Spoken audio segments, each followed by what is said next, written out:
ሰላም ውድ የጤና ጉዳይ ቲዩብ ቤተሰቦቼ እንደምን ቆይታችኋል? ምንጊዜም እንግዲህ በተለያዩ የጤና ትምህርቶቼ የማቀርባቸውን ትምህርታዊ የጤና መረጃዎችን የምትከታተሉ የቻናሌ ቤተሰቦች እንደ ከዚህ ቀደም ሁሉ ዛሬም አዲስ መረጃ በጤና ዙሪያ ይዤላችሁ መጥቻለሁ ማለት ነው። ዛሬ ደግሞ ከእግር ውጋትና መንስኤዎቻቸው ጋር በተገናኘ የእግር ውጋት ሲከሰት ከምን የተነሳ ሊከሰት እንደሚችል የምነግራችሁ ነው የሚሆነው ማለት ነው። እንግዲህ ውድ ተመልካቾቼ ቻናሉ የሚለቃቸውን የጤና መረጃዎች ዳግም ለማግኘት የምትፈልጉ ሆነ ደግሞ የሰብስክራይብ እና ላይክ ምልክቷን አንድ ጊዜ ነካ ማድረጋችሁን እንደዚሁም ደግሞ ኮሜንት መጻፋችሁን እንዳትዘነጉላለሁኝ። እስከ ፍጻሜያችን ድረስ መልካም ቆይታ ይሆንላችሁ። በእግር ላይ የሚሰማ የሚወጋ ወይም የሚቆነጥጥ ህመም የሳያቲካ በሽታ የተለመደ ምልክት ነው። ይህ ሁኔታ የዕለት ተዕለት እንቅስቃሴያችሁን ሊያስተጓጉልና ከፍተኛ ምቾት ማጣትን ሊያስከትልባችሁ ይችላል። ይሁን እንጂ ሌሎች የጤና ችግሮችም በእግር ላይ እንዲህ አይነት የውጋት ስሜት እንዲፈጠር ምክንያት ሊሆኑ ይችላሉ። ታዲያ እዚህ ጋር በእግር ላይ ለሚከሰት የሚወጋ ህመም ሊሆኑ የሚችሉ በርካታ መንስኤዎችን፣ የህመሙ አይነት እንዴት እንደሚለያይና ህክምና እንደሚያገኝ እንዲሁም የምልክት ምን ያህል ሊያሳስባችሁ እንደሚገባ አሁን ግልጽ አድርገን እየተማማርን እንቆያለን ማለት ነው። በእግር ላይ የሚከሰት የሚወጋ ህመም አብዛኛውን ጊዜ እንደ ስለታም ነገር የሚወጋ ወይም እንደ ኤሌክትሪክ ንዝረት የሚሰማ ሲሆን ከዳሌ ተነስቶ እስከ ጭን ጉልበት ወይም የባት ጡንቻ ክፍል ድረስ ሊሰራጭ ይችላል። ምንም እንኳን ሁል ጊዜ ባይሆንም እንዲህ አይነቱ ህመም አብዛኛውን ጊዜ የሚከሰተው የነርቭ መቆንጠጥ ሲኖር ነው። ለዚህ አይነቱ የእግር ህመም መንስኤ ሊሆኑ የሚችሉ 7 ነጥቦችን አንስተን አንድ ባንድ እየተመለከተናቸው እንቆያለን ማለት ነው። ለምሳሌ አንደኛ የጡንቻ መሸማቀቅ ነው። የሚሰማችሁ ውጋት መሰል ህመም ለአጭር ጊዜ የሚቆይ ከሆነ ምናልባት በጡንቻ መሸማቀቅ እየተሰቃያችሁ ሊሆን ይችላል።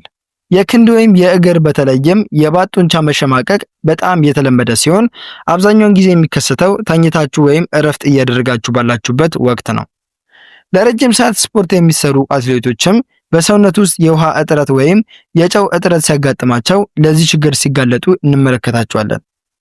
አትሌት ባልሆኑ ሰዎች ላይ ደግሞ የጡንቻ መሸማቀቅ መንስኤው ሁልጊዜ ግልጽ ባይሆንም እንኳን የተለመዱት መንስኤዎች ግን የሚከተሉት ናቸው።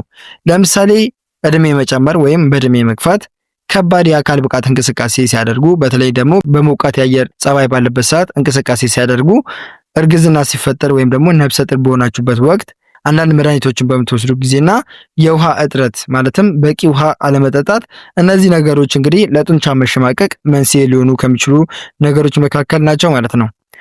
ለጡንቻ መሸማቀቅ የሚደረጉ ህክምናዎች ደግሞ አብዛኞቹ የጡንቻ መሸማቀቆች ያለምንም ህክምና በጥቂት እንቅስቃሴዎች ብቻ ሊቆሙ ወይም ሊስተካከሉ ይችላሉ።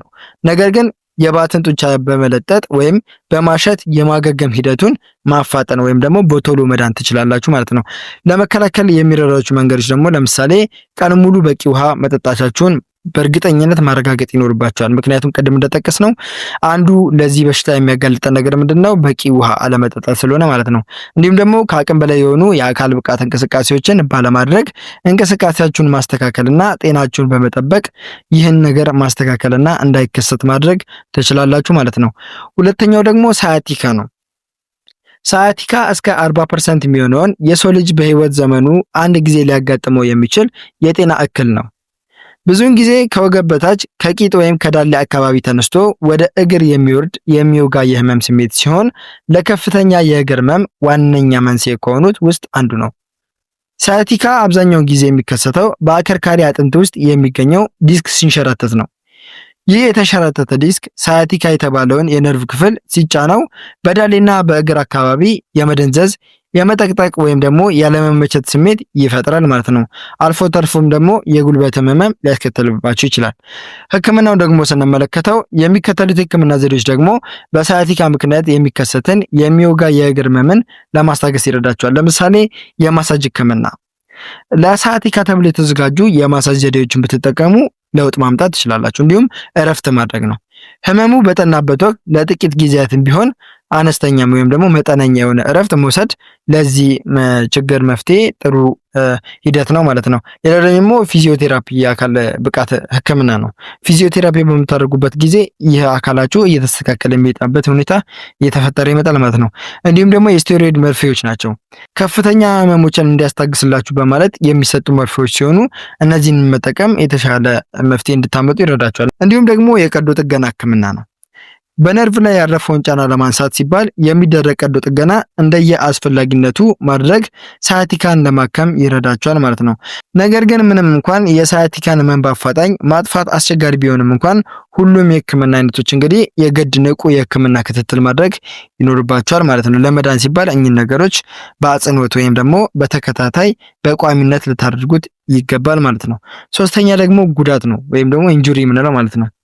በስፖርት ወይም በአካላዊ እንቅስቃሴ ወቅት የሚደረግ ጉዳት በእግር ላይ የሚወጋ ወይም የሚቆነጥጥ አይነት የሚመስል ስሜትን ሊፈጥርባችሁ ይችላል። ለምሳሌ የአከርካሪ አጥንት ጉዳት ሲኖር እግራችሁ ላይ የውጋት አይነት ስሜት ይሰማችኋል። የአከርካሪ አጥንት ላይ የሚደርስ ጉዳት የሳያቲካ ነርቭን ሊጫነው ይችላል። ይህም ከዳሌ ጀምሮ እስከ እግር ድረስ የሚሰራጭ ህመም ያስከትላል ማለት ነው። እንዲሁም ደግሞ የእግር ጉዳት፣ በእግር ላይ የሚደርሱ ጉዳቶች እንግዲህ የጡንቻ መሳብን ወይም ደግሞ የጅማት መሸምጠጥን ሊያስከትልባችሁ ይችላል። እንግዲህ እነዚህ ሁለት ምክንያቶች በእግር ላይ የውጋት ስሜትን ሊፈጥርባቸው የሚችሉ ምክንያቶች ናቸው ማለት ነው። የጉዳቱን ህክምናዎች ደግሞ ስንመለከት ከህመም ጋር በተገናኘ የሚያስፈልጋችሁም የህክምና አይነት እንደ ጉዳቱ መጠንና አይነት እንዲሁም ክብደት ይወሰናል ማለት ነው። እንግዲህ ቀላል የጡንቻ መሳብና መሸማቀቅ ካጋጠማችሁ በቤት ውስጥ በሪክ ዘዴ ማከም ትችላላችሁ፣ ወይም ደግሞ ሪክን ተጠቅማችሁ ጤናችሁን ማሻሻል ወይም መለወጥ ትችላላችሁ ማለት ነው። እንዲሁም ደግሞ ጉዳት የደረሰበትን ክፍል ባለማንቀሳቀስ የህመሙን መጠን መቀነስ ይቻላል። እንዲሁም ደግሞ በረዶ በመጠቀም እባጩንና ህመሙን መቀነስ ይቻላል። እንዲሁም በፋሻ በመጠቅለል እብጠቱን መከላከልና ጉዳቱ ከፍተኛ ከሆነ ግን የግድ የህክምና ባለሙያ ማማከር ያስፈልጋቸዋል። እንግዲህ እነዚህን መንገዶች በመጠቀም የጉዳቱን መጠን መቀነስ እንዲሁም ጤናችሁን ማስተካከል ትችላላችሁ ማለት ነው። አራተኛው ደግሞ ሪፈርድ ፔን ወይም ደግሞ ከመነሻው ርቆ የሚሰማ ህመም ነው። ይህም እንደዚሁ እግራችሁ ላይ ለሚሰማችሁ ውጋት መንስኤ ነው። ምንም እንኳን ከፍተኛ የህመም ስሜት የሚሰማችሁ እግር ላይ ቢሆንም እንኳን ሁሉም የሚወጋ ወይም የሚቆነጥጥ የህመም ስሜቶች መነሻቸው እግር ላይ ሆን ይችላል። ይህ ሪፈርድ ፔን በመባል ይታወቃል። ይህም ማለት ህመሙ የተከሰተው በአንድ የሰውነታችን ክፍል ላይ በደረሰ ጉዳት ቢሆንም እንኳን ስሜቱ ግን ሌላ ቦታ ላይ ሲሰማችሁ ይህ ነው ሪፈርድ ፔን የሚባለው ማለት ነው። ሳያቲካ ደግሞ የዚህ አይነቱ ህመም አንዱና የመጀመሪያው ማሳያ ነው። በእግር ላይ የሚሰማ የሚወጋ ህመም ከመቀመጫ ወይም ከዳሌ መገጣጠሚያዎች ተነስተው የሚመጡ ሊሆኑ ይችላሉ። እንዲህ አይነቱ ህመም ለማከም ደግሞ በመጀመሪያ የህመሙ መነሻ የት እንደሆነ ማወቅ ያስፈልጋል። የህመሙ መንስኤ በግልጽ የማይታወቅ ከሆነ እንደ ሲቲ ስካን እና ኤክስሬ ያሉ የምርመራ መሳሪያዎችን በመጠቀም የህመሙን መነሻ መፈለግ ይቻላል። የእግር ህመም መንስኤ ምን እንደሆነ ከታወቀ በኋላ የህክምና ባለሙያው ተገቢውን የህክምና አይነት እንዲታዘዝ ያደርጋል። ህመሙ የሚነሳው ደግሞ ከጀርባ አጥንት ዲስክ፣ ከመገጣጠሚያ ወይም ከጀርባ ጡንቻዎች ከሆነ ህክምናው የጀርባና የአከርካሪ አጥንት ህክምናዎችን ሊያካትት ይችላል ማለት ነው።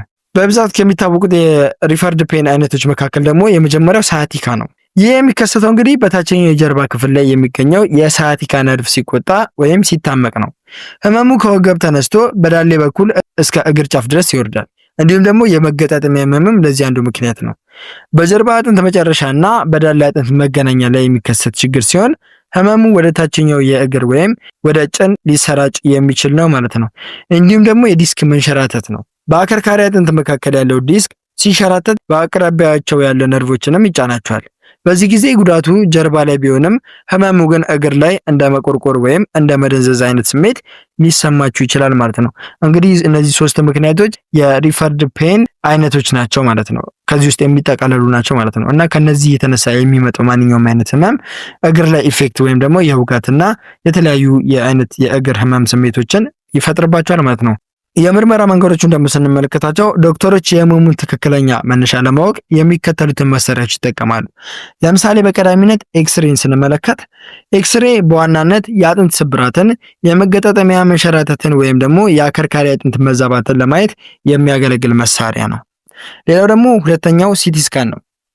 ከኤክስሬ በተሻለ የአጥንትና የቲሾች ሁኔታን በዝርዝር የሚያሳየን ነገር ቢኖር ይህ ሲቲ ስካን የተባለው መሳሪያ ነው።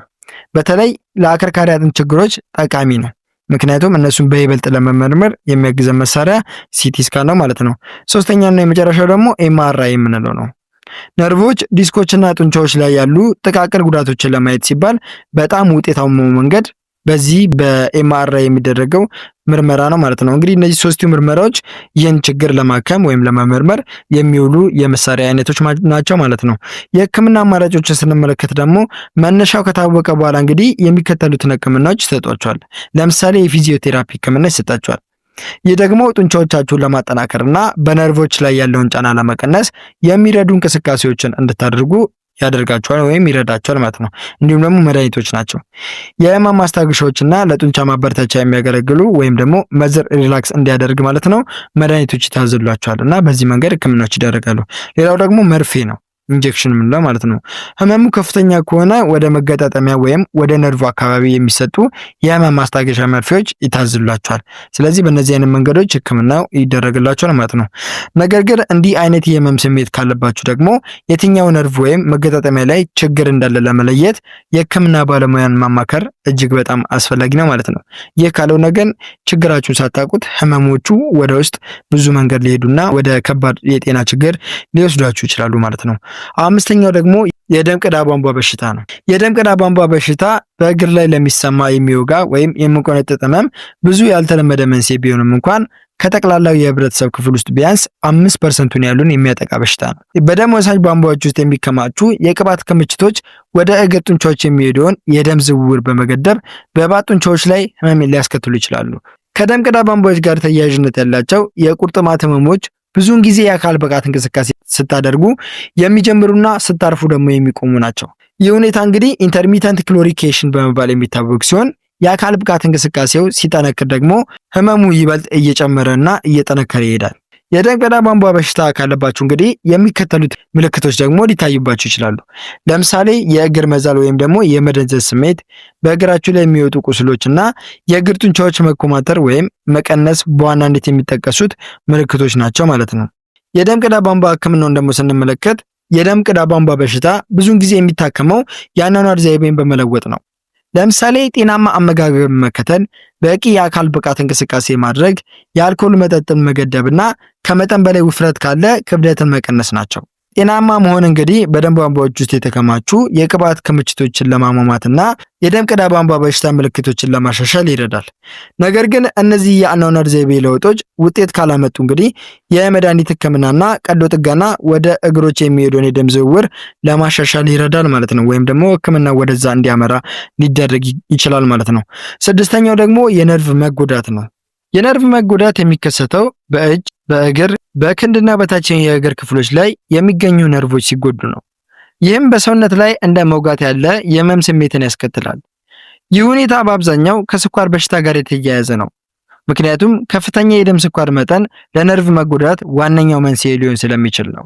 የነርቭ መጎዳት ካለባችሁ የሚከተሉት ምልክቶችም ሊታዩባችሁ ይችላሉ።